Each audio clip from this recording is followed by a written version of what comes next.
Recording 5.6. 1. Yeah, that's exactly the problem. I just can't cope anymore. So many people have lost their job. You wonder when your turn will come. And of course, all these redundancies mean that fewer people have got to do more work. On top of that, there's a lot of paperwork, a lot more than last year. The bureaucracy's just unbelievable. And if that wasn't bad enough, there are all those meetings you've got to attend. Most of them just a waste of time, if you ask me. 2. You can ask anyone in this department, and we'll all tell you that we have to spend far too much time on administrative tasks. But my other complaint is that we have far less freedom than before. There's a lot of control, and our work is monitored very closely. It's very stressful when you feel you are being watched all the time. 3.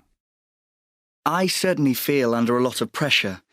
I find it difficult now to focus on my work, simply because there isn't enough space, and we have no privacy either.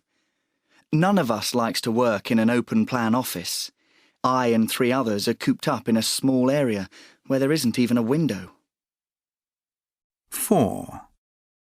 I love what I do, but the problem is that it's become really difficult to work in such a noisy environment. The office has become a nightmare. You're trying to do your stuff, and then 5 telephones start ringing around you. I'm interrupted hundreds of times a day. We all are.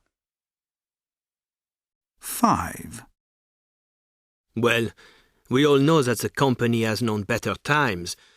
But things really started to go very wrong when Mrs. Anderson, the new director, was appointed. That may sound like an awful thing to say, but I know it's an opinion most of my colleagues share. We need someone we can talk to, someone who will listen to what we have to say. But talking to her is like talking to a brick wall. She never tries to understand our point of view. 6. As far as I'm concerned, the main problems are the threat of further staff cuts and also the unreasonable workload. We've already talked enough about that, I think, but there's another source of stress in this department, I'm afraid, and that's our new director. I've been patient. We've all been patient and hoped she'd change somehow, but she didn't.